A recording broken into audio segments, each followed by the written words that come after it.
Yo, Bro. Hindi, di naman tayo Meron matatawa. akong gusto ito. Ay, napasok na guys. Isang gabi, man. Fuck. Ito kasi yun. Isang gabi, nasa tabi ako ng bahay at nagsisindi. Pre matindi, may dumaang isang binibini. Umihikbi, napatingin siya bigla sa'kin, sabay lumapit at napapangiti. Sabi ko, hey, ano ang meron? Sabi niya, gusto niya daw bumili. Sabi ko, ha? Bumili Matagal lang. ka ng Di tabo. ko alam ang tinutukoy mo. Sagot niya, hey, ano ba yan? Utang ina mo, naman ako gago ng ka, ha? hawak mo? Mata singkit. Tang ina mo, huwag ka nang Bakit ba siya sa'kin natatawa? At tinapit niya ko sa'king balikat. Gago, Sabay lumipat ka, sabi ka, Tiro. manginala ka na. Tapos bumanat na ang ganda niyan. Tanong ko lang, naka-FG ka ba? Ako naman di ko siya masagot, sapagkat nilalaman ako ng kaba. Nasa isipan ko, sino ka ba? Eh puta, di nga kita kilala.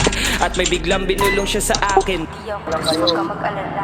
Sabi ko, dito ka nga, huwag ka maingay, taga saan ka? Sagot niya, huwag mo nang ngangalamin, ako'y taga dun kung saan ka nagpupunta. At ako ay napaisip bigla, taga Hulo, sa Barangka, sa Santa Ana o mismong punta, dun sa Manila o sa Cainta. Sabi niya, I'm your visionite, pwede bang paride sa vibe? Pampalipas lang ng time, sobrang hassle na ng life. So I cried a lot of times dahil sa guy I wanna fly.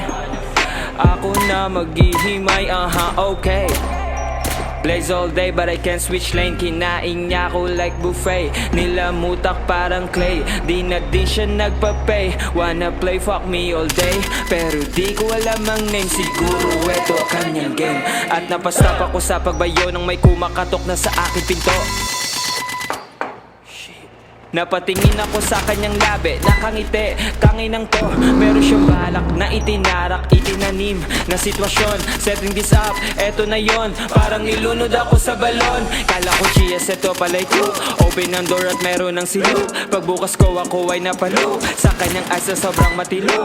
Napatayo siya galing sa aking bed, sabay hinimas niya ang aking head. Tanong sa kanya ng popo, ano? Meron bang stash? Madami bang bread? Napatingin din siya sa aking brief habang binikas niya negative chief.